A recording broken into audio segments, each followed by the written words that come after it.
News కి స్వాగతం. ఈ రోజు వార్తా విశేషాలు. సంక్షేమ ప్రదాత అయిన జగన్మోహన్ రెడ్డి నాయకత్వంలో వైఎస్ఆర్ ఉన్నప్పుడు అనేకమైన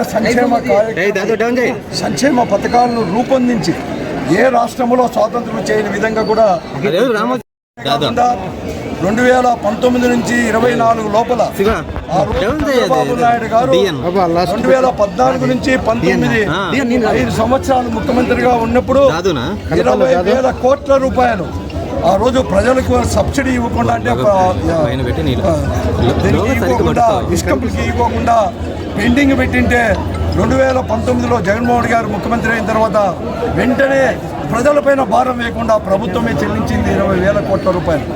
అంతేకాకుండా సబ్సిడీ చంద్రబాబు నాయుడు ముఖ్యమంత్రిగా ఉన్నప్పుడు 14 నుంచి 19 వరకు కేవలం 13,542 కోట్లు మాత్రమే ఇస్తే జగన్మోహన్ రెడ్డి గారి ప్రభుత్వం 19 నుంచి 24 వరకు 42,000 కోట్ల రూపాయలు కూడా ఈ డిస్కమ్లకు కూడా సబ్సిడీ రూపంలో కూడా ప్రజల తరఫున కూడా ఇవ్వడం కూడా జరిగింది.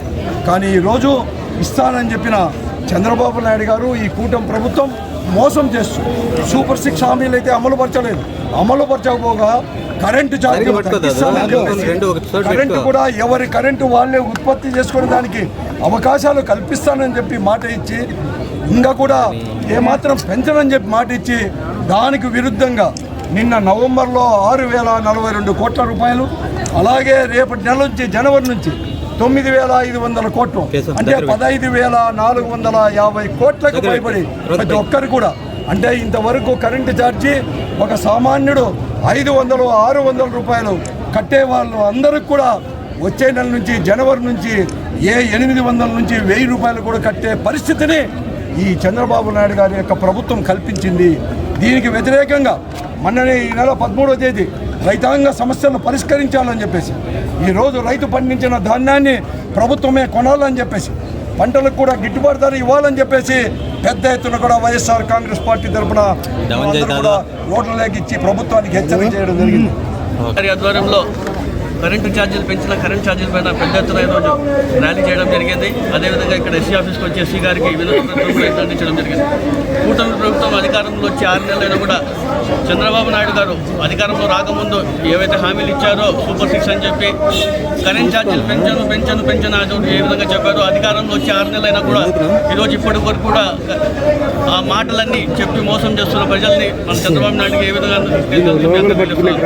అదేవిధంగా పెద్ద ఎత్తున మన రోజు కూడా రైతులు ఏ విధంగా కూటమి ప్రభుత్వం మోసం చేసిందో డిసెంబర్ 13వ తారీఖున వైఎస్ఆర్సీపీ నాయకులు కానివ్వండి కార్యకర్తలు ప్రతి ఒక్కరు కూడా పాల్గొని విజయవంతం చేసిన విషయం కూడా మనకు తెలిసిందే. అదేవిధంగా ఈరోజు కూడా కరెంట్ ఛార్జీలు ఏ విధంగా పెంచుతారో అవన్నీ తగ్గించాలని చెప్పేసి 15,000 రూపాయల పేదలపైన భారం వేస్తున్న వెనక్కి తీసుకోవాలని చెప్పేసి ఎస్సీ ఎస్టీలకు 200 యూనిట్లు అదేవిధంగా కొనసాగించాలని చెప్పేసి కూడా మేమందరం పెద్ద ఎత్తున ఈ కార్యక్రమంలో పాల్గొనడం జరిగింది. ఖచ్చితంగా ప్రజల పక్షాన మేము పోరాడతాం. ఎన్ని కుట్రకుతంత్రాలు చేసినా నమ్మే పరిస్థితి లేదు.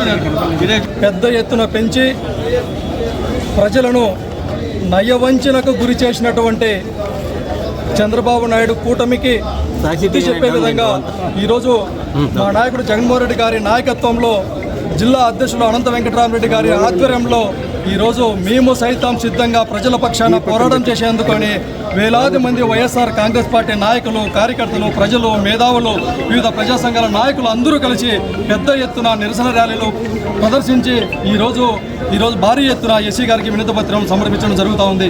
మనకందరికీ తెలిసినటువంటి విషయమే చంద్రబాబు నాయుడు గారి యొక్క నైజం ఎప్పుడూ ఎన్నికలకు ముందు ఏదో ఒక హామీలు ఇవ్వటం, అధికారంలోకి వచ్చిన తర్వాత ఆ హామీలన్నింటినీ మర్చిపోయి ప్రజలను ఇబ్బందులు పెట్టేటటువంటి పరిస్థితులు మనం గతం నుంచి ఇక్కడ చూసాం. ఏదైనా మాట్లాడితే సబ్ కమిటీల పేరుతోనో లేకపోతే తనకున్నటువంటి మీడియా ద్వారానో ప్రజలను ఇబ్బందులు పెట్టేటట్టు, ప్రజలను మభ్యపెట్టేటట్టు చేయడం ఆయనకు ఆనవాయితీగా మారింది. అదేవిధంగా ఇదే సందర్భంలో ప్రశ్నించేటటువంటి గొంతులను ఇబ్బందులు పెట్టేటట్టు కేసుల రూపంలో ఇబ్బందులు పెడతా ఉన్నారు.